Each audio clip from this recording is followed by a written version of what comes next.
이제 액티브 인퍼런스 세 번째 시간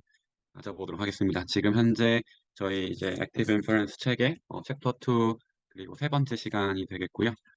일단은 저희가 지난 두 번 저와 이제 원기님 이제 발표를 통해서 다뤘던 내용을 좀 간단하게 짚어보도록 하겠습니다. 일단 책에서 이제 인트로덕션에서 이 액티브 인퍼런스에 대해 이제 로우 로드와 하이 로드가 두 개가 있고 챕터 2는 로우 로드 그리고 챕터 3는 하이 로드에 대해서 얘기를 하는데 아무래도 저희가 오늘 아침에 이제 카톡방에서 얘기하는 이제 일반적으로 우리가 어, 뭐 이타적인 행동, 이런 행동들이 어떻게 이루어지냐, 무엇을 위해서 이루어지냐라는 거에 대한 사실 토의는 하이로드에 가까운 내용이 아닐까 생각이 되고 오늘까지 다룰 이 로우로드에 대한 내용은 어쩌면 이제 어떤 과정을 통해서 how, 프로세스 티어리에 대한 이야기를 다루는 부분이 되겠습니다. 가장 베이스가 되는 이제 이론은 이제 베이스 디어렘이 되겠고 베이스 디어렘은 여기 이제 저희 다뤘던 그 조건부 확률의 식으로 저희가 가장 잘 이제 처음으로 이제 배우는 내용이 되겠는데 어떤 사건이 발생했을 때 나타났을 때 그 posterior belief라고 하는 것은 이제 그런 사건이 발생할 확률 분의 이제 실제로 그 사건이 있을 때 사건이 발생할 확률 곱하기 이제 marginal probability라고 하는 그리고 죄송합니다. 그 이 에비던스의 probability가 marginal probability가 되겠고 이제 prior 확률이 있고 prior 확률에 대해서 사건이 발생할 확률이 이제 likelihood라고 하는 확률로서 이제 저희 어 기존의 모델 뇌 안에 이제 저장되어 있는 자료가 되겠는데 지난번에 이제 저희 이제 첫 번째 시간 때 다루었던 예시를 잠깐 떠올려 보면 prior은 이제 실제로 애플이 존재할 확률과 프로그가 존재할 확률 만약에 이제 우리가 기존에 생각하고 있었던 애플 이 확률 그러니까 사과가 있을 거라는 믿음이 만약 있다면 애플이 0.9, 뭐 프로그가 0.1이라고 가장 간단하게 두 개의 사건만 존재한다는 상황에서 예상해 볼 수 있겠는데 만약에 무언지 모르겠지만 점프하는 옵저베이션을 했을 때 우리는 기존에 사과일 때 점프할 확률과 깨구리가 점프할 확률이라는 걸 머릿속에 이제 가지고 있을 텐데요. 당연히 깨구리가 점프할 확률이 더 높다는 걸 기존에 우리 마음에 갖고 있기 때문에 이 점프할 확률이라고 하는 이 marginal probability를 계산해 보면은 상당히 크게 되고 그리고 그 큰 상황에서 우리의 믿음은 기존에 애플이 0.9였던 것이 프로가 0.9로 변화가 되는 것이 이제 숫자들을 직접 대입해 보면 구할 수 있게 됩니다. 그리고 우리 그 도현님께서 저희 이런 이제 베이스 디어렘과 액티브 인퍼런스의 배경으로서 이제 과거 칸트의 이제 인지론 그리고 헬름홀츠 그리고 이런 것들 이제 칸트와 헬름홀츠가 여전히 그런 이제 과학의 이제 귀납과 연역의 만 이제 논리적 체계를 갖추고 있는 그런 상황에서 과학의 어쩌면 과학의 이제 베이스가 되는 철학적인 배경이 이제 좀 위기를 맞을 때 피어슨이 이제 가축법이라고 하는 이런 베이스 요렘을 근거로 한 논리 전개 방법이 이제 얘기가 되고 한편으로는 이제 물리 화학적인 배경에서 이제 엔트로피가 증가하는 방향으로 세상은 흘러가는데 리빙 오르가니즘은 왜 엔트로피가 감소하는 것이냐라는 이제 뭔가 이제 충돌을 하는 상황이 되고 슈레딩거가 리빙 오르가니즘의 새로운 규칙이 필요하다. 그리고 그거에 대해서 저희가 지금 다루고 있는 칼 프리스톤이 제시한 이 프리 에너지 프린시플, 액티브 인퍼런스 시오리, 뭔가 마컬 블랭켓이라고 하는 내 이제 안에 이제 인터널과 익스터널을 구분하게 된다면 각 그 서로의 상호작용과 그리고 마컬 블랭켓 안에 있는 그 안에서는 일종의 엔트로피에 위배되지 않는 규칙을 통해서 리빙 오르가니즘이 살아갈 수 있다라는 이제 저희가 다루고 있는 이 액티브 인퍼런스의 큰 역사적인 배경을 다루었고요.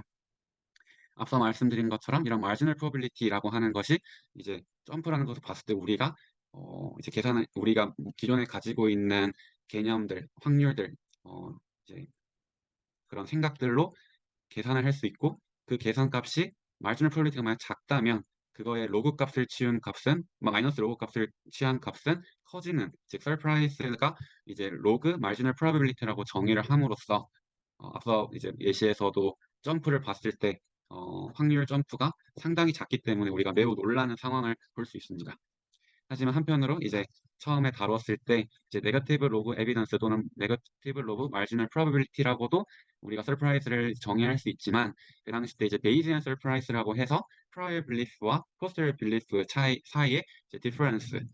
이제 이런 KL 다이버전스라고 KL 다이버전스로 표현하는 방식도 있다라고만 저희가 이제 얘기를 하고 사실은 이 다이버전스에 대한 내용에 대한 자세한 언급은 없어서 그때는 오히려 1번에 대한 내용만 좀 강하게 다루는데 오늘은 2번에 대한 내용을 좀 더 다룰 것으로 생각이 되고요. 지난번 이제 원기님께서 다뤘던 내용은 이제 조금 액션이라는 것에 대한 내용을 조금 더 다룬 것이 되겠습니다. 기존의 이제 베이스 시오렘과 그리고 기존의 이제 인지 헬르몰츠와 이제 피어슨 등의 이제 perception에 대한 프레딕티브 프로세스에 대해서 저희가 이제 perception이 이제 inference라는 것에 대한 이야기는 옛날부터 있었습니다. 그리고 여기서 inference가 무엇이냐라고 했을 때 기존의 모델이 있고 외부의 observation을 통해서 이런 어 이제 포스를 빌리프가 바뀐다는 것인데 우리가 직관적으로 뭔가 자극이 오고 자극에 대해 반응하는 것은 observation에 대해 그냥 그 순간순간 그냥 반응을 하는 것으로 생각하지만 여기서 인퍼런스라고 하는 것은 세상에 옵저베이션이 있기 전에 나의 나 자신의 그러니까 인퍼런스 스테이트라고 하는 나 자신이 외부 세상에 대한 모델을 가지고 있다. 추론을 계속하고 있다라는 것입니다. 그런 perception이 인퍼런스라고 하는 건 예전에도 있었지만 이제 이 액티브 인퍼런스 시오리가 좀 더 의미 있는 것은 그 행동을 어떤 한 주체가 행동을 하는 것조차 이 인퍼런스의 연장선 위에 존재하는 것이고 이 액션을 통해서 내가 수집하는 데이터, observation이 변하기 때문이라고 할 수 있겠습니다. 그래서 나라는 존재 inferred state가 제너러티브 모델을 가지고 있고 이제 observation Y를 통해 hidden state라는 세상을 이제 계속 마주하면서 내가 가지고 있는 모델을 변화하기도 하고 행동을 해서 세상을 바꾸기도 하는 것이 이제 저희가 이제 지금까지 다뤘던 내용들을 좀 크게 정리해 볼 수 있겠고 그걸 이제 도식으로 표현한 것이 이 그림이 되겠습니다. 나라는 존재가 제너레이티브 모델이라고 하는 이제 X라고 하는 어, 내 머릿속에 세상이 있고 그리고 실제 세상이라고 하는 X 스타가 있는데 이 X 스타가 세상을 만들어내고 우리는 그 세상을 Y로서 볼 수 있습니다. X 스타를 절대 직접 볼 수 없고 그렇기 때문에 히든 스테이트라고 얘기를 하는 것이고 그런 히든 스테이트에서 유래하는 Y를 우리는 관찰함으로써 기존에 가지고 있는 X를 변화할 수도 있고 반대로 U라고 하는 액션을 통해서 X 스타를 바꿀 수 있고 그를 통해서 어떻게 우리가 이제 기존에 가지고 있던 모델과 세상이 디스크레펀시가 생기게 되는데 그 디스크레펀시를 최소한으로 할 수 있는 전략적인 방법으로서 perception의 변화와 액션이 존재하고 이제 그 기준에 대해서는 또 한편으로는 저희가 저번에 이제 사람의 체온과 물고기가 물속에 존재하는 뭔가 절대 진리라고 하는 절대 바뀌지 않아야 되는 뭐 항상성으로 우리가 보통 얘기하고 하는 것들이 또 이러한 인플루언스 음, 이런 과정에 포함되어 있다라는 것 내용들을 이제 소개를 하는 단계까지 왔던 것 같습니다. 이어서 이제 2.6, 7, 8을 오늘 다루려고 합니다. 앞서서도 이제 계속 프리 에너지를 최소화시켜야 하는 방향으로 우리 perception과 액션이 이루어진다라는 얘기는 이제 계속 해왔는데 이제 저는 정말 계속 머릿속으로 떠나지 않았던 생각이 도대체 프리 에너지가 무엇이냐라는 이제 질문이 계속 들었고 제 나름대로 이제 뭐 유튜브나 또는 이제 구글의 내용들 문헌들을 읽으면서 좀 이해를 해보려고 하던 내용들을 제가 좀 소개를 해드릴 텐데요. 어쩌면 좀 야매로 이해하는 부분도 있기 때문에 제 생각에 오늘 도현님께서 준비해 오신 내용들을 보니까 좀 더 기초적인 수학적인 내용과 연리학학 또는 정보 통계학 이론 이제 인포메이션 시오리의 배경으로서 조금 더 깊게 다뤄주실 것 같아서 어쩌면 이제 처음 접하는 입장에서 이 식들이 너무 어렵기 때문에 이제 예시들 를 조금 좀 가지고 이 식을 조금 제가 나름대로 한번 이해하는 방향으로 한번 설명드려 보겠습니다. 그래서 첫 번 이제 2-2.6 이제 Minimizing Variational Free Energy라고 하는 주제로 이 2.5 이 세 줄의 식이 이제 등장을 하게 되는데요. 이제 이 식이 등장하는 배경에 대해서는 사실 책에서는 크게 다루고 있지는 않습니다. 마치 당연한 어, 다른 이제 익히 알려져 있는 내용인 것처럼 이제 얘기를 하는데요. 일단은 그 배경은 통계 물리학과 그리고 이제 정보 이론이라는 배경에서 나왔다는 것은 책에도 표현이 되어 있습니다. 근데 여기서 이제 질문이 드는 게 도대체 정보라는 게 무엇이냐라고 라는 생각이 들 수 있겠고 제가 지금 말씀을 드리는 이 말들 제 머릿속에서 뭔가 전달하고자 하는 내용들을 제가 말로 표현하고 이 말이 이 미디어를 통해서 여러분들의 귀에 들어가게 되는데 이것들도 다 사실 정보라고 하면 또 다 정보고 제 모습, 제 손동작, 제 목소리도 다 사실 정보라고 할 수 있겠는데 이런 정보를 그럼 과연 어떻게 정량화할 것이냐라는 질문을 이제 저희가 사과와 그 개구리 예시를 든 것처럼 극단적으로 좀 단순화해서 이 정보라는 것을 조금 다시 얘기해 보려고 합니다. 제가 주사위를 던지는데 저는 주사위를 보여주지 않고 이 주사위 숫자를 이제 정보를 전달한다고 했을 때 보여주면 되겠지만 사실 보여주지 않고 이제 여러분들이 B라고 했을 때 B가 하는 질문을 통해서 대답을 제가 하는 방식으로 이 보여진 숫자를 전달한다고 해보겠습니다. 주사위 숫자는 1, 2, 3, 4, 5, 6, 7, 8, 1, 2, 3, 4, 5, 6이 이제 있겠는데 당연히 질문은 수도 없이 많습니다. "주사위 숫자가 3 이야?" 라고 노골적으로 물어볼 수도 있고요. "숫자가 짝수야?" 라고 물어볼 수도 있고 "이보다 커?" 이렇게 물어볼 수도 있습니다. 단 여기서 전제는 대답은 OX로만 가능하다고 하겠습니다. 실제로 자연 상태는 그러진 않겠지만 이것 정보라는 것을 쪼끔 더 정말 단순하게 이해하고자 가정을 이렇게 한다고 했을 때, 만약에 제가 이제 보여드리지 않았던 이 숫자가 3 이라면 사실은 "주사위 숫자가 3 이야?" 라는 질문 하나로 사실은 종결이 되겠죠. 그리고 앞서서 이 정보를 전달했을 때 이 정보를 특정 지을 수 있는 질문의 수라는 것, 몇 개의 질문을 해야 그 숫자를 특정 지을 수 있느냐, 3 이면 3, 6 이면 6, 어떻게 알 수 있느냐라는 것을 이제 질문을 통해서 알 때 최소한의 질문의 개수가 몇 개냐라는 이제 그 정보라는 것을 이제 정량화하는 방법인데, 말씀드린 것처럼 3 이고 3 이하라는 질문이면 한 개에 끝나게 되겠지만 사실은 이 주사위는 3일 수도 있지만 나머지 1, 2, 3, 4, 5, 6이 다 6분의 1 확률로 언제든지 존재할 수 있습니다. 그리고 사실은 3 이라고 하는 한 번의 상황만 일어나는 게 아니라 저는 계속 주사위를 던지고 있으면 연속적으로 계속 뭐 3, 4, 1, 5 연속적으로 숫자들이 확률적인 분포를 가지고 계속 제가 전달을 해야 될 텐데, 3일 때는 3 이라는 질문이 되게 효율적일지 모르겠지만 1, 2, 4, 5, 6의 경우에는 되게 버려지는 질문이 되고 평균적으로 이제 생각을 해 보면은 되게 낭비가 될 수 있겠는데요. 제가 지금 너무 말이 많아져서 쪼끔 더 혼란스러울 수 있겠는데 직관적으로 한번 생각해 봅시다. 1, 2, 3, 4, 5, 6 이라고 하는 것을 다 이제 6 개의 숫자가 동등하게 나온다고 했을 때 사실은 어떻게 질문을 던지는 게 이제 가장 효율적일까라고 했을 때 6 개를, 그래도 저희가 예전에 뭐 추 있잖아요. 뭐 추 무게 뭐가 제일 무거운지 알 때 이렇게 달아보고 이렇게 했을 때 어 그 이제 알아내는 것처럼 하나의 질문으로 3 개로 나누는 게 좋고, 또 두 번째 질문으로 또 절반 나누면 좋겠지만 이제 연속적인 함수가 아니라 이제 1, 2, 3, 4, 5, 6 이라고 하는 이산 상황이고, 그리고 2 의 제곱 개수가 아니기 때문에 이런 3이 나왔을 때는 두 개, 어쩔 수 없이 두 개, 한 개로 나뉘게 됩니다. 이제 그렇기 때문에 어떠한 경우는 두 개의 질문만에 완성이 되겠고 어떠한 질문은 3 개의 질문으로 완성이 되는 게 아무래도 가장 효율적인 질문이라는 것을 저희가 직관적으로 이해를 할 수 있겠고, 아무래도 이제 이산적이기 때문에 이렇게 할 수밖에 없지만 만약 연속적이라고 한다면 뭔가 모든 각각의 숫자들에게 질문의 양을 2와 3 어느 숫자로 이제 표현을 하면 되지 않을까라는 생각을 해볼 수 있겠고, 그것은 저희가 이제 전체 6 개를 2 개로 나누는 과정이 이제 로그 함수와 쪼끔 직관적으로도 이제 직결이 될 수 있을 것 같습니다. 이 부분이 약간은 좀 비약으로 느껴질 수도 있겠지만요. 이제 어제 도현님께서 그래도 그저께 제가 간단하게 말씀해 주셨는데 이제 정보라고 하는 것이 합이 이제 어떤 함수가 A와 B를 각각을 합쳤을 때 합친 것의 함수와 항상 일치하지는 않잖아요. 그러니까 이제 음 그때 도현님께서 예시를 들었던 것처럼 밥을 먹고 이제 친구를 만나는 거랑 친구를 만나서 밥 먹는 게 사실은 결과가 달라질 수 있듯이, 만약에 지수 함수를 생각을 했을 때 2의 1 승과 2의 2 승을 지수 함수를 해서 합하는 거랑 합해서 지수 함수를 올리는 거랑 다른데, 이제 저희가 이런 로그 함수를 취했을 때 합이 이제 곱으로써 같아지는 이제 유일한 함수가 로그 함수이기 때문에 사실 이제 그런 정보 이론에서의 쪼끔의 이제 어쩔 수 없이 로그 함수다라는 배경이 있다고 하는 부분을 이제 도현님께서 이따가 쪼끔 더 아마 설명해 주실 것 같습니다. 일단 로그 함수라고 하는 것이 비약적으로 느껴지더라도 그래도 어느 정도 2와 3 사이의 숫자로서 로그 밑은 2 그리고 6 이라고 하는 이 숫자로서 각각의 숫자의 정보량으로 대여를 해 주면 가장 효율적인 이제 할 수 있겠고, 그럼 질문의 수의 기대값은 무엇이냐? 기대값이라고 하는 것은 각각의 경우에 확률 곱하기 저희 그 기대값을 이제 곱하는 거잖아요. 그래서 이제 로그 2의 6 이라고 하는 숫자에다가 각각의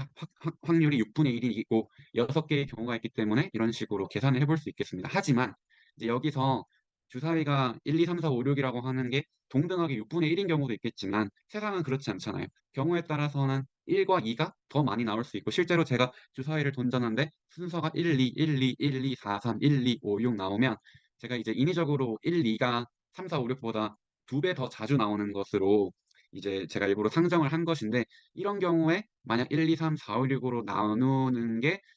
과연 효율적일까요? 만약 1, 2가 더 자주 나온다면 이런 식으로 배열을 해 보는 게 좀 더 효율적이라고 할 수 있습니다. 그리고 실제로 1, 2, 1, 2, 1, 2, 4, 3, 1, 2, 5, 6이 제가 이제 나오는 숫자들이고, 이제 여러분들이 질문을 던져서 이것을 맞추려고 질문을 이렇게 던져서 맞춘다고 했을 때 저희가 기존에 1, 2, 4, 5가 3개의 질문이 필요하고 3, 6이 2개의 질문이 필요하다고 하면 이제 다 더하면 34의 질문을 던져야 하는데 이제 이런 식으로 배열을 하게 되면 28개의 질문을 하게 되는 것처럼 전수가 1, 2, 3, 4, 5, 6이라고 하는 전체 경우의 확률, 아까 6분의 1씩 배열되는 것과 지금처럼 1, 2에 조금 더 가중치가 이제 부여가 돼서 뭐 이제 4분의 1, 4분의 1, 뭐 8분의 1, 8분의 1, 8분의 1, 8분의 1이라고 하는 이런 이 경우 확률 분포가 변하게 되면 이 질문, 이 인포메이션에 대한 인포메이션의 양이 변하는 것을 그래도 약간 이제 직관적으로 좀 받아들일 수 있겠습니다. 그래서 이것을 좀 일반화해서 생각해 보면 이제 저희가 1, 2 주사위를 던졌을 때 1, 2, 3, 4, 5, 6이라고 하는 것을 이제 n의 x로 표현해 볼 수 있겠고 각각의 확률이 이제 p 함수로서 존재할 수 있겠고 당연히 전체 합은 1이어야 되는 조건이 있겠습니다. 그리고 최소한의 질문 개수라고 하는 것들을 이제 q라고 했을 때 저희가 이 기대값을 구하기 위해서 이 곱의 합을 이제 저희가 구해 봤을 때 이 값의 최소가 무엇이냐? 최소인 경우를 이제 따져보면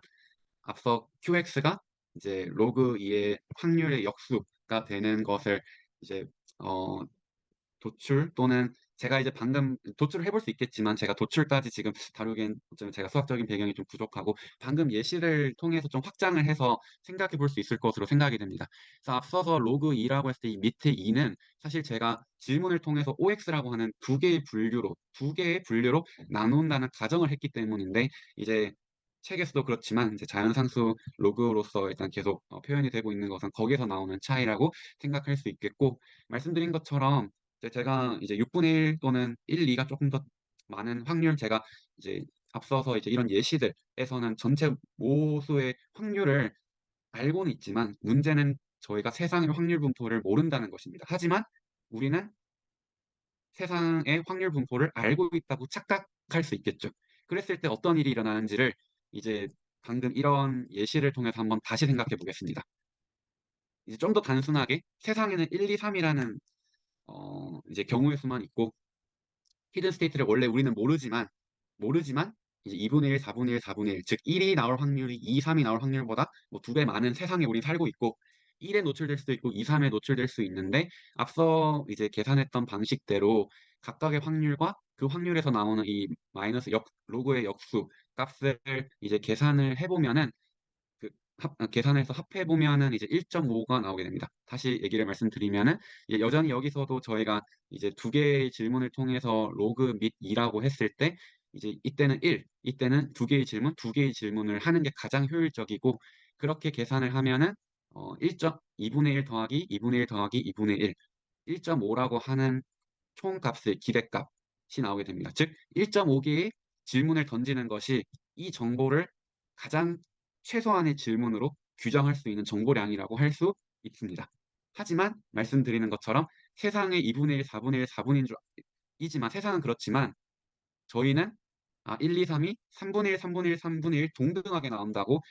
생각을 하고 질문을 던지게 되면 계산을 해보면은 로그 2의 3으로서 1.58이 나오게 되고 여기서 보시는 것처럼 세상의 히든 스테이트의 확률을 통해서 계산한 질문과 내가 1, 2, 3이 동등할 거야라는 믿음을 가지고 질문을 던지면서 세상을 이해하는 그 과정에서 생기는 이 기대값이 차이가 생기게 되는데 그러면은 뭔가 손해본 것 같잖아요. 0.08개의 질문을 더 던진 것 같은. 그러면 2분의 1, 4분의 1, 4분의 1로 했기 때문에 그런 더 커진 거 아니야? 반대로 세상이 3분의 1, 3분의 1, 3분의 1이고 너가 2분의 1, 4분의 1, 4분의 1로 생각하면 어떻게 돼? 라고 해서 계산을 해보면요. 세상은 1.58개의 질문을 던져야 하는데 우리는 1.67개의 질문을 던져야 하는 이제 상황이 되고 이 상황은 이제 이것도 사실 수학적인 배경이 있고 아무래도 P, 이 확률들의 전체 합이 1이라고 하는 이 제한된 상황에서 이 마이너스 로그 값이 각각의 질문 개수가 되는 것이 최소라고 하는 것을 증명하게 되면 저희가 어떠한 제너러티브 모델을 가지더라도 그 인포메이션의 양은 세상에 이제 히든 스테이트를 알았을 때 그 정보량보다 크게 되게 되겠고 그로 인해 발생하는 QX와 PX의 차이가 이제 KR 다이버전스의 어 모르겠어요. 정말 완전히 일치하는지. 근데 함수가 그래도 이 값들이 그 수식들을 봤을 때는 일치한다고 보여지고요. 그렇기 때문에 이제 KL 다이버전스라고 하는 것이 0 이상이면서, 그러니까 왜냐하면은 이제 PX가 세상의 확률 분포라는 히든 스테이트를 안다고 했을 때 가장 만들 수 있는 작은 정보량이기 때문에 QX는 그보다 클 수밖에 없고, 이제 도현님께서 오늘 공유해 주신 자료에서 보니까 이제 그래프를 그렸을 때 미분값이 0이 되는 그 딱 한 점이 존재하는 그게 QX와 PX가 같은 그 상황이라고 하는 게 수학적인 증명도 가능합니다. 그래서 어쨌든 KL 다이버전스가 0 이상이라고 하는 것은 사실 뒤에서 이 저희가 프리 에너지가 ELBO라고 하는 이제 로어 바운드, 가장 이제 서프라이즈 이상일 수밖에 없는 그 사실에 이제 배경이 되기 때문에 조금 더 잘 강조를 하고 있는 거고요. 네, 그렇습니다. 어쨌든 기본적으로 이 KL 다이버전스와 그리고 인포메이션 시어리에서 정보라고 하는 것의 개념을 제가 생각했을 때 모르겠습니다. 이게 그래도 가장 간단한 예시로서 조금 접해 볼 수 있는 수치들이 아닐까라고 생각을 해서 이제 살짝 소개해 드렸고요. 다시 저희 책으로 돌아가서 말씀을 드려보겠습니다. 기존의 서프라이스가 이제 네거티브 로그 에비던스고, 에비던스가 마지널 프로버빌리티, 앞서 개구리와 사과가 이제 점프할 수 있는 확률을 계산을 했을 때 이제 점프의 확률이 낮을수록 우린 점프를 라는 것을 옵서베이션 했을 때 놀라는, 이제 그렇게 될 수 있겠지만 세상은 사실 사과와 개구리만 존재하는 것이 아니고 무수히 많은 이제 분포 함수들로 이루어져 있기 때문에 사실 계산하는 것이 어렵습니다. 그렇기 때문에 이제 그것을 대체하기 위해서, 이 서프라이즈라는 개념을 대체하기 위해서 이 posterior probability와 로그 모델 에비던스, 반대로 이제 marginal probability라고 했던 이 수치들을 approximate posterior Q 그리고 variational free energy로 대체를 해서 한번 이제 이해를 해보자. 이것을 최소화시키는 것 대신에 이것을 최소화시키는 것이 더 쉽, 더 쉬운 질문이기 이제 때문입니다. 그리고 이제 그러면서 이제 이 식이 나오게 되는 것인데요. 그래서 말씀드린 것처럼 이 식이 이제 어떻게 나온 것이냐라는 것에 대한 내용은 책에서 나오지 않기 때문에, 제가 일단은 그래도 이제 많은 유튜브나 이런 강의들을 좀 봤을 때 이 내용이 이제 4, 50분짜리 영상인데 조금 가장 잘 설명이 되어 있는 것 같아서 제가 공유를 이제 드리는데, 사실 저희 책이랑 내용이 조금은 이제 뭐 여기 보이는 것처럼 약자들이랑 좀 다른데요. 그래도 큰 맥락은 동일합니다. 그래서 approximate Bayesian inference가 무엇이냐라고 했을 때 우리가 x, y라고 앞서서 얘기했던 이제 프라이어 세상의 x가 히든 스테이트로서의 x 또는 x 스타가, 여기서는 x 스타겠죠. 근데 이제 이게 이제 v라고 했을 때 이 v에서 만들어지는 observation y가 이제 u로서 u라는 값으로 우리한테 나타나게 되고, 우리는 이것을 observation을 통해서 인퍼런스를 하게 됩니다. 아, 세상이라는 V라고 하는 확률 분포가 있지만 우리가 이것을 보고 우리는 머릿속으로 V라고 하는 이 확률 분포를 머릿속으로 U에 노출된 상태에서 이 Q, V, 바 U라고 하는 approximate posterior 함수를 우리는 이제 인퍼런스 과정을 통해서 가지게 되는데, 이것을 가지게 되면 우리는 U를 만들어낸, 이제 앞서 이게 X 스타였으면 우리가 X라고 봤던 이 y를 만들었던, u를 만들었던 이 x가 이제 v 다시라고 하는 estimate of cost, 그러니까 estimate, 우리가 측정한 이것의 원인이 되는 것이 v 다시일 거야. 실제로는 v인데도 불구하고 우리는 v 다시일 거야라고 생각을 하고, 우리는 제너레이티브 모델이라고 하는 우리 머릿속에 기존의 likelihood로서 가지고 있던 개념이 있었을 텐데, 이 v 이제 노출에 따라서 approximate posteriors가 생기고 이 원인이 되는 v 다시를 머릿속으로 제너레이티브 모델을 만들어내면서 그런 경우에 생기는 이제 새로 이제 옵서베이션이 생기는데, 실제 이게 모르겠습니다. 이게 이제 이 유튜브에서는 그런 제너레이티브 모델에서 나오는 또 U 프라임이라고 하는 또 있는데, 실제로 우리가 노출된 값과 우리의 제너레이티브 모델에서 가장 가능성이 높게 나타나는 옵서베이션은 사실 일치할 필요는 없기 때문에 이 사이에서의 프레딕션 에러가 생길 수 있고, 그리고 아까 확률 분포 함수에서 생기는 저희 이제 그 KL 다이버전스를 얘기를 말씀을 드렸는데, 실제 세상과 내 머릿속에서 만들어지는 확률 분포는 이제 차이가 있는데, 거기서 발생하는 KL 다이버전스, 이 두 개를 합친 물리값을 프리 에너지라고 이제 정의합니다. 이게 실제로 더해서, 그러니까 1 더하기 1이 2가 되는 게 아니라 이 두 개의 개념을 이제 함축하고 있는 개념으로서 이제 얘기를 하고 있고요. 그렇기 때문에 이제 프리 에너지가 이 두 개를 함축하고 있는 말이다. 이제 그러면서 수학적으로 이제 계산을 해보는 게 이 식이 되겠는데요. 이 식은 이제 그러니까 U에 노출됐을 때 실제 V를 우리가 상상하지만, 우리가 상상하는 approximate posteriors라고 하는 Q와 그리고 세상의 P, 세상의 P가 존재를 하게 되는데 그 사이의 다이버전스를 최소화하는 방향으로 우리가 어프록시메이트 포스테리어를 가지게 하는 것이 이제 가지는 것이 프리 에너지를 최소화하는 것이다라고 하는데 이제 책에서도 계속 반복되는 말이 방금 제가 말씀드린 말이랑 같습니다. 이게 사실 받아들여지지 않아서 계속 찾아보고 그랬는데 저도 계속 찾아보고 그랬는데 사실 이게 받아들여지지 않으면은 사실 저희가 오늘 다루고자 하는 내용을 받아들일 수 없는 것 같더라고요. 어쨌든 이제 제가 말씀드린 것처럼 이제 U라고 하는 observation이 있을 때 세상의 V를 approximate에서 우리가 머릿속으로 그리는 확률 분포와 실제 세상의 확률 분포의 KL 다이버전스를 가장 최소화시키는 것을 이제 이제 최소화시키고자 이 다이버전스의 식을 이제 풀다 보면 이제 뭐 상수 콘스턴트와 앞에 이제 다른 KL 다이버전스와 그리고 V 이제 저희가 아까 U에 노출됐을 때 실제 세상의 V였다면 실제 세상의 V였을 때 observation U가 나오는 게 앞서 저희가 봤던 likelihood잖아요. 이 이제 likelihood가 결국은 이제 그거의 기대값이라고 하는 것은 음, 앞서서 이제 marginal probability랑은 약간의 완전히 일치하는 값은 아닐지라도 그래도 어쨌든 우리가 생각한 실제 세상의 V라고 하는 세상에서 observation U가 나타날 그 확률은 우리가 expected surprise의 개념으로서 이 항을 이해할 수 있겠고 이 항을 이제 approximate posterior and prior의 distance KL divergence로서의 항으로 이해를 하고 이 두 개의 합을 이제 free energy라고 이제 정의를 하는 것이 저희 책에서 세 번째 줄로서 이해를 할 수 있겠습니다. 이게 Y랑 U, V가 좀 일치하지 않는 거는 앞서 말씀드린 것처럼 저희 책에서 이 유튜브에서 이제 강의해 주시는 분이 아마 표시하는 아마 그 그러니까 그 알파벳의 차이 때문에 발생하는 것으로 생각이 되는데, 일단은 그러니까 생각이 됩니다. 그리고 앞서서 이제, 하나만 여쭤봐도 될까요? 네, 네, 그 식에서 네, 그 왼쪽 아래는 지금 그 PXY 1대 그러니까 그 KL 다이버전스가 이게 그 두 개 비대칭으로 알고 있는데 네. 그러니까 두 개가 지금 뒤집힌 것 같아가지고 아니면 똑같은 건가요? 그러니까 지금 그 지금 오른쪽에 맨 밑에 줄에 있는 DKL, QVU, PV랑 네. 어 지금 그 빨간색 박스되어 있는 KL 다이버전스랑 네. 그게 두 개가 텀이 같은 건가요? 이게 아마 네, 같은 걸 거고, 제가 생각했을 때는, 그러니까 봤을 때 이게 처음에는 이제 앞서서 이제 앞에 P가 있었기, 아, 이거 말씀하시는 건가요? 아니요, 아니요. 그 왼쪽 아래 박스 쳐진 거예요.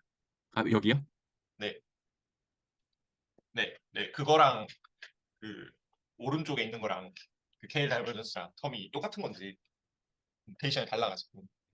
좀 첨언 드려도 될까요? 아, 네, 네, 지금 그 프리 에너지 미니마이제이션 프로블럼이 여기 지금 하얀색 네, 그 거기 이제 나와 있는 것 같은데요. 그 처음에 나오는 뭐 P에 대해서 미니마이즈 하라. 그래서 P와 Q의 분포에 KBL 다이버전스를 미니마이즈 하라라고 돼 있는데 사실 여기서 일반적으로 지금 다루고 있는 문제는 이제 Q를 가지고 P를 맞추는 거잖아요. 근데 이제 재밌는 거는 Q가 이제 히든 코즈에 대한 어쨌든 그 히든 코즈에 대한 분포고 그리고 우리가 맞추려고 하는 건 되게 베리티컬한 분포인데 지금 세팅이 조금 다르게 돼 있어요. 그래서 여기 있는 노테이션이 저희가 앞으로 봐야 되는 것과는 직접적인 그러니까 직접적으로 막 중요하게 관련돼 있는 건 아니고요. 오히려 좀 헷갈리실 수도 있어서 일단은 네, 마이너스 부호를 취한다고 하더라도 일단 평균을 취하는 주체가 달라지기 때문에 사실 저 미니마이즈 하는 목적 자체가 사실 지금 다루려는 프리 에너지랑은 다른 상황입니다. 그래서 지금 일단은 다른 상황이라고 생각하셔도 될 것 같은데요. 일단 그 전개되는 안의 내용들이 중요한 거여서 그 내용들이 이렇게 전개되는 방법들을 소개해 주시는 것들을 이해하시면 될 것 같습니다. 그러면 제가 그럼 다시 정정을 하면 현우님께서 말씀하신 것처럼 이거와 이 식이 조금 비대칭이 좀 존재하는데 이제 도현님 말씀대로 이게 완전히 같은 식으로서 이해를 하기보다는 이게 KL 다이버전스를 미니마이제이션 하는 과정에서 이 수식을 풀어나가는 과정이고 이 과정에서 베이시안 수요의 그 확률을 계산을 쓰잖아요. 이 써서 이게 그러니까 다른 KL 다이버전스의 함수로 나타내는 이 과정만 일단은 제가 그러면 인용하는 것으로 하겠습니다. 이 식을 통해서 이 식이 도출됐다라는 말은 취소하도록 하겠습니다. 이 이제 프리 에너지라고 하는 것을 이 공식 이 항으로 정의를 했을 때 이 항을 이제 이 수식을 다르게 표현하면 이렇게 표현할 수 있다고 이제 얘기를 하고 이제 아무래도 이제 그 순서를 바꿔서 아무래도 이제 정렬을 한 건데 실제로 이제 로그 이제 확률의 로그 값을 취하면은 이제 정보 이론에서는 그 값이 이제 엔트로피 기대값으로 하는 것이 저희가 엔트로피라고 하고 그리고 통계 연력학에서 이 확률의 로그 값이 에너지로 이제 되는 것은 저도 짧은 이제 그 뭔가 과거에 연력학을 공부했을 때 내용으로서 조금 이제 알고 있는 내용인데 그렇게 살펴보면 이 식이 이제 에너지와 엔트로피의 항으로서 표현이 된다라는 것으로서 첫 번째 식의 유래를 설명할 수 있을 것 같습니다. 그러니까 단순 이제 저희가 말하는 QP 그리고 그것을 이루는 X 그리고 observation Y 이것들의 함수로서 말이죠. 이제 이 부분도 이제 도현님께서 이제 단어적인 이제 그 저에게 소개를 해주셔서 조금 이제 받아들인 내용들을 정리해 본 건데요. 이제 앞서 말씀드린 것처럼 이 식들은 사실은 수식들을 전개하고 표현하는 방식들의 차이로서 에너지와 엔트로피, 컴플렉시티, 어큐러시, 다이버전스, 에비던스로 표현할 수 있고 말씀드린 것처럼 각각의 유래는 다 다른데 얘네들이 이제 프리 에너지라고 하는 하나의 개념으로서 통합된다라는 것이 되게 놀라운 사실이다로서 좀 받아들이면 좋을 것 같습니다. 각각의 식의 유래를 다시 한 번 더 말씀을 드리면 이제 이 에너지와 엔트로피의 관점에서 생각을 했을 때 통계학 역학적인 관점에서 이제 Q라고 하는 이 이제 세상을 표현하는 하나의 함수일 뿐인 이 Q에 대해서 이 프리 에너지를 최소화하는 방법이 무엇이냐라고 하면은 에너지는 내 Q와 무관하기 때문에 이 엔트로피를 이제 최대화하는 것이 프리 에너지를 낮추는 것. 우리가 익히 말하는 엔트로피가 증가하는 방향으로 세상이 흘러가는 이런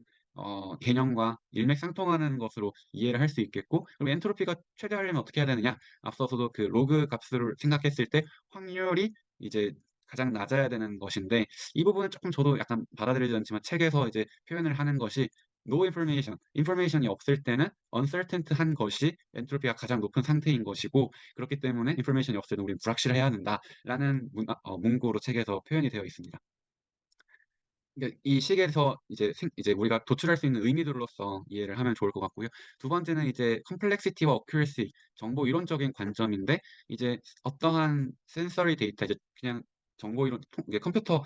안에 우리가 있다고 했을 때 이제 센서리 데이터가 이제 입력이 됐을 때 이것을 가장 잘 설명할 수 있는 것은 가장 간단하게 그리고 가장 정확하게 컴플렉시티는 가장 낮추고 어큐러시는 최대한 높이는 방법이다. 근데 이제 여기서 뭐 제가 잘 이해했는지 모르겠지만 어큐레이트 하려면 사실 컴플렉스 해줘야 된다는 건데 예시를 들면은 제 생각에 이런 것 같아요. 이게 뭐야? 라고 했을 때 휴대폰이야 라고 하면은 되게 간단한데 더 정확하려면은 뭐 이게 아이폰이야 뭐 어떤 기능을 갖고 있고 뭐 S12 프로야 아니야? 뭐 이런 정보들까지 되게 어 이제 정확한 정보들을 가려면 질문들을 계속 던져야 되고 컴플렉스해지게 되는데 거기서 이제 발생하는 게 컴플렉시티, 어큐러시, 트레이드오프라고 생각이 됩니다. 이제 아무래도 하나를 얻고자 하면 하나를 잃게 되는데 이제 우리가 앞서서도 데이터 옵서베이션을 통해서 노리 그 prior belief에서 posterior belief로 변화되는 과정에서도 사실은 이제 cognitive cost, 인지적인 비용이 발생하기 때문에 기존의 우리 prior belief를 세상의 이제 hidden state와 가까운 상태가 가장 이상적인 상태, 이제 cognitive cost가 발생하지 않는 가장 이상적인 이제 상태가 되겠고 그런 상태로 우리의 perception이 최대한 세상과 가까워지려고 하는 그런 부분, 이제 사람으로서 그렇다고 할 수 있지만 어쨌든 정보 이론적으로도 이제 이제 그 알고리즘이 있다면 그 알고리즘이 최대한 변화하지 않는 상태로 계속 이제 쫓아나가는 이제 상황이고 그런 컴플렉시티를 최소화하는 것이 이제 베이지언 서프라이즈를 가장 낮추는 우리 앞서 얘기했던 내용들과 일맥상통하는 개념으로서 받아들일 수 있겠습니다. 정보 이론적 관점에서 이 식을 바라보는 관점을 말씀드린 거고 마지막 이제 이 식은 이제 아래 그림과 이제 얘기를 할 수 있겠는데요. 프리 에너지를 이제 얘기를 하면 이 서프라이즈에다가 다이버전스 값을 합한 값이 되겠고 우리가 이 프리 에너지를 그럼 낮추려면 어떻게 해야 돼? 라고 했을 때 이 KL 다이버전스를 줄이고 그리고 이 서프라이즈를 줄이는 두 가지 방법을 생각해 볼 수 있겠습니다. 이제 앞서서 다이버전스라고 하는 이 함수는 0 이상이 될 수밖에 없고 0이 되려면 이 두 개의 함수가 같은 상황이 돼야 된다는 인데 이 함수가 같아진다는 것이 우리의 제너레이티브 모델에서 생기는 이 함수가 세상의 함수와 일치했을 때 0이 됩니다. 이제 그런 perception의 변화를 통해서 우리는 free 에너지를 감소시킬 수 있고 log py라고 하는 이 evidence의 이제 evidence에 해당되는 이 값인데 우리가 액션을 통해서 evidence를 늘리면 이 surprise도 줄어 나가기 때문에 또 free 에너지를 줄일 수 있는데요. 앞서 애플 프로그의 예시를 생각하면은 우리가 이제 사과를 이제 보고자 했다면 점프하는 상황이 아니라 이제 과수원으로 가는 거죠. 과수원으로 가면 애초에 사과의 증거들을 더 많이 찾을 수 있으니까요. 점프하지 않는 것들, 뭐 주렁주렁 달려 있는 것들, 뭐 어쨌든 그런 에비던스를 찾아서 사과에 노출되는 액션을 통해서 프리 에너지를 줄일 수 있다. 이렇게 통계학적 관점에서 이 프리 에너지를 이해해 볼 수 있겠습니다. 사실 지금까지 내용이 이제 가장 그러니까 오늘 다뤘던 내용의 큰 한 축이 되겠고요.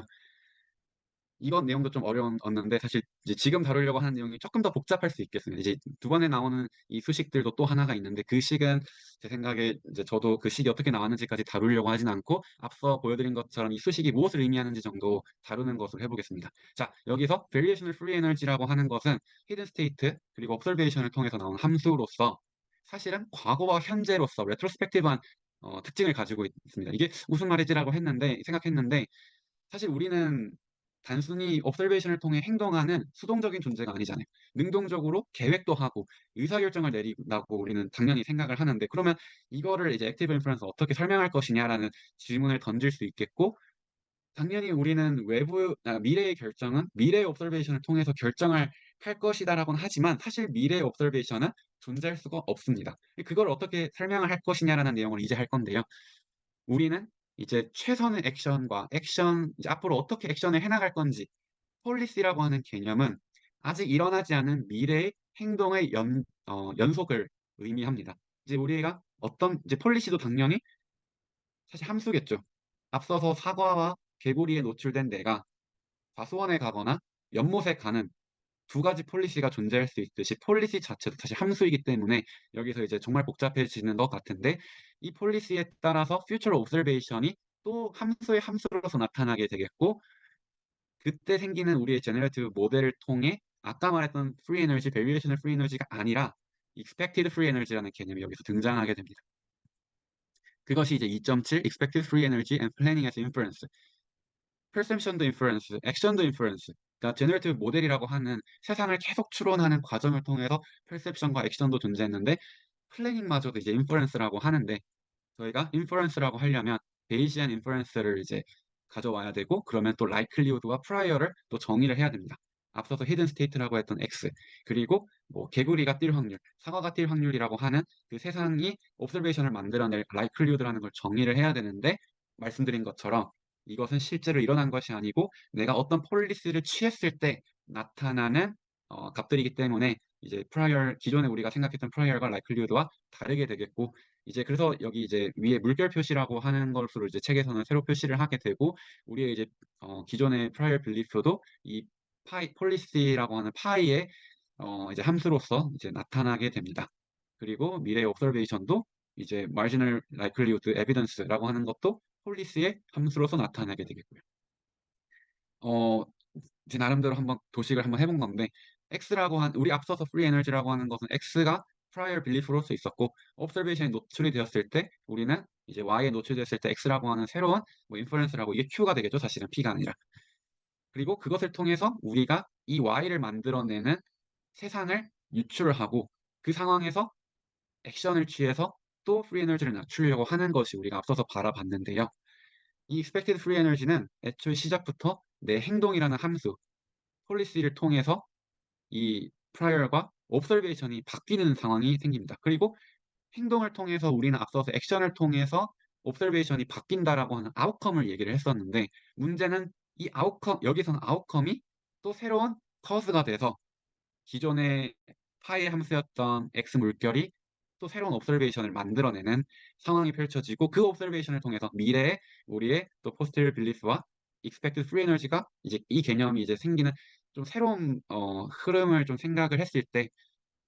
조금 간단하게 말씀드린 것 이제 그 아까 사과랑 개구리를 이제 생각해 보면 이제 내가 연못에 갔을 때와 과수원에 갔을 때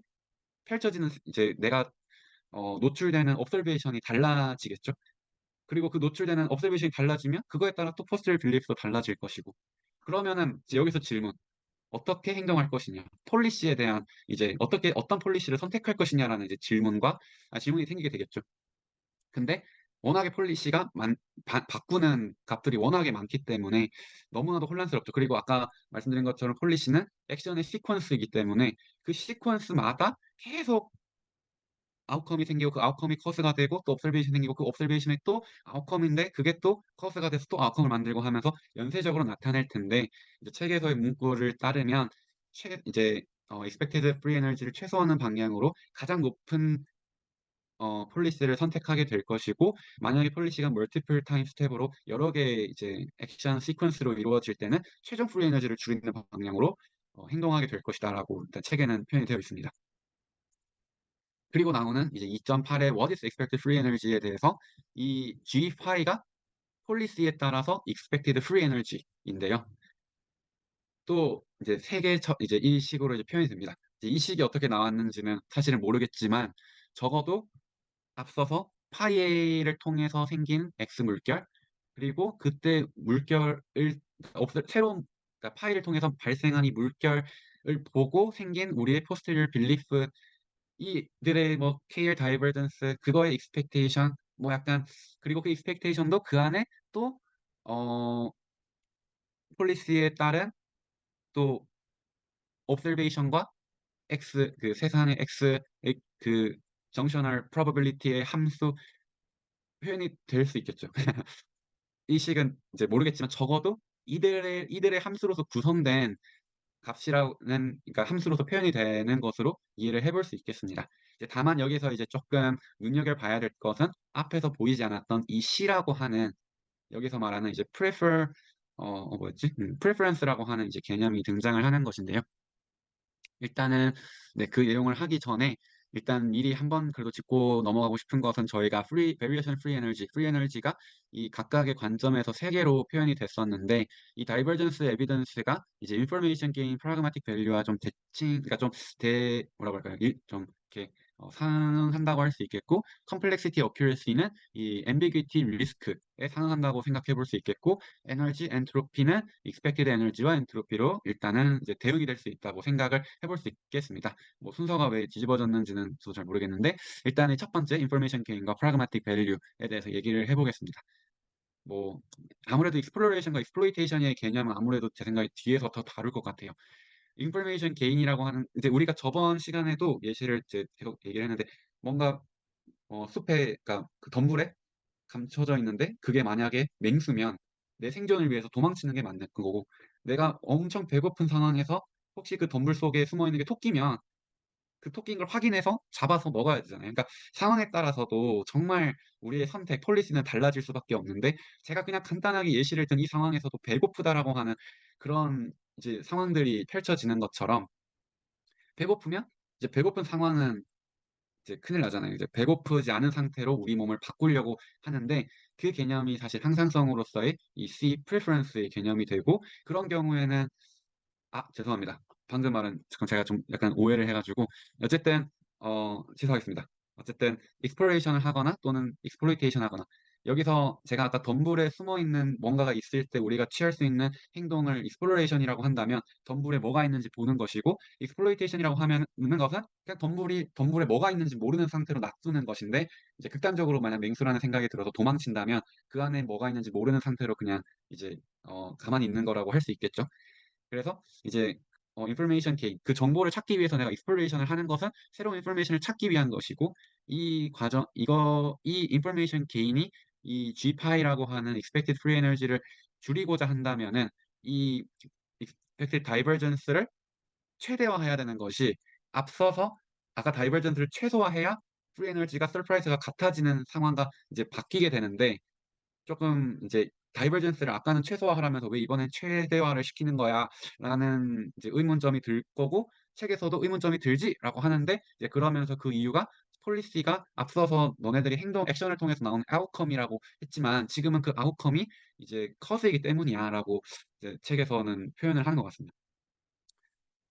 그리고 이제 pragmatic value라고 하는 exploitation 그냥 모르는 상태로 지금 있는 내 상태 지금 있는 상태, 물고기가 물에 있고 내가 지금 그냥 모르는 상태로 있는 이 preference라고 하는 이 지금 가만히 있는 상태를 유지하는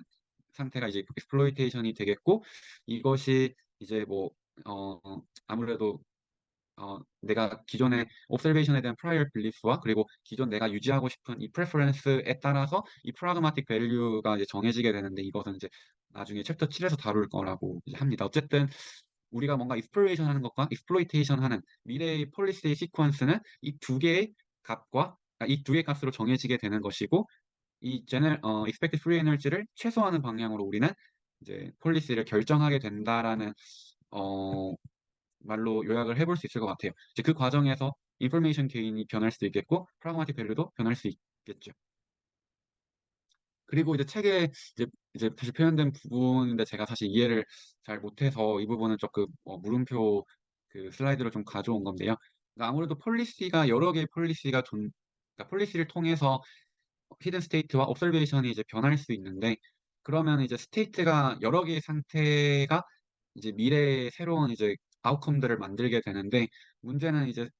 아웃컴을 만들어내는 커즈들이 여러 개인 상황에서 동일한 아웃컴이 나왔을 때 이제 우리는 아웃컴을 보고 빌리프를 바꿔야 되는데, 동일한 아웃컴을 보면 우리의 그 기존의 사고 변화 체계에 이제 혼란이 오거나 좀 뭔가 이제 되게 음, 이상적이지 않은 상황이 펼쳐지게 되는데, 이제 그런 상황을 이제 이제 expected free energy를 줄이는 과정을 통해서 active inference가 작용하면 이제 그런 일이 일어나지 않을 것이다라고 책에 표현되어 있는 게 이 문단이라고 생각이 되고, 실제로 머신러닝 그 AI에서 모델링을 하게 되면 그런 일이 이제 펼쳐지고, 그런 경우에 이제 알리에이징이라고 이제 표현을 하는 것 같습니다. 남았는데, 이제 인포메이션 게인과 이제 프라그마틱 밸류라고 하는 익스플로레이션과 익스플로이테이션 두 가지 것이 이제 책에서 이제 예시를 간단하게 들고 있는데요. 이게 인포메이션 게인 또는 에피스테믹 밸류 그리고 프라그마틱 밸류라고 하는 것이 이제 별개로서 움직이는 것이고, 이제 현실에서는 이것이 두 개가 인탄뎀, 그러니까 뭔가 순차대로 또는 둘이가 좀 이제 상호 협력해서 아마 expected free energy를 줄이는 방향으로 우리가 하게 되는데, 뭐 이제 예시로 썼던 게 두 개의 카페가 있고 하나는 주중에 열고 하나는 주말에 여는데, 내가 오늘 무슨 요일인지 모르는 상황에서 우리는 어떤 폴리시, 어떤 액션을 취할 것이냐라고 했을 때, 아무래도 첫 번째는 익스플로레이션을 해서 오늘이 무슨 요일인지를 언설턴티한 상황을 해결하는 게 먼저일 것이고, 그 상황에 이제 요일을 알았다면 올바른 카페를 가는 이제 상황 이제 행동으로 이제 이루어지는 것이 이제 이런 순차적인 이제 폴리시가 이루어지는 것이 이런 인포메이션 게인과 프라그마틱 밸류가 이제 순차적 탄뎀으로 이제 추구되는 하나의 예시로서 이제 들고 있고, 그래서 말씀드린 것처럼 프라그마틱 밸류와 인포메이션 게인에 대한 이 폴리시 결정은 아무래도 뒤에 챕터 4 또는 7에서 좀 더 다룰 것 같습니다.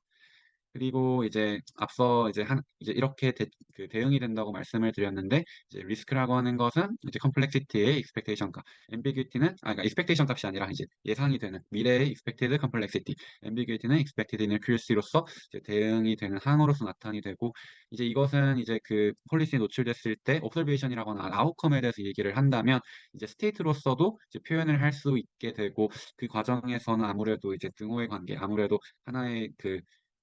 변하는 과정에서 생기는 구동일 것 같고요. 이것을 또 다시 표현을 하게 되면은 이제 에너지와 엔트로피 항으로서 이제 표현할 수 있다라는 것이 이제 이제 그 expected free energy를 또 다른 이제 통계학적, 정보이론적, 그리고 통계학적 관점으로 이제 기술한 것으로서 이제 받아들일 수 있겠습니다. 그리고 이제 이 하나의 그 식으로서 보이지만, 그래도 이제 세상의 과정에서 어떤 경우에는 이제 중요하지 않은, 그러니까 어떤 경우에는 프레퍼런스가 되게 중요하고 내가 지금 상태를 유지하고자 하는 게 되게 중요할 수도 있겠고, 어떤 경우에는 뭐 이제 뭔가 세상을 이제 찾아가고자 하는 exploration을 하고자 하는 그런 것이 되게 중요할 수 있겠는데, 각각의 항들을 이제 뭐 무시하는 상황에서 나타나는 이제 이런 이론들이 있게 되겠는데, 이제 책에서는 그렇게 얘기하고 있습니다. 이런 인지와 액션에 대한 기존 과거의 많은 철학적 이론들이 이런 항들을 하나씩 무시했을 때 나오는 식으로서 이제 설명할 수 있다는 것이고, 이제 여기서 prior preference를 무시를 하게 되면 이 식이 결국 Bayesian surprise, optimal Bayesian design, 뭐 intrinsic motivation 라는 이제 uncertainty만 이제 다루면 되는 그런 상황이고, 그런 상황에서 우리가 인지가 어떻게 이루어지는지 과거에 또는 현재도 설명하고 있는 다양한 이론들을 설명할 수 있고, ambiguity를 무시하면은 뭐 risk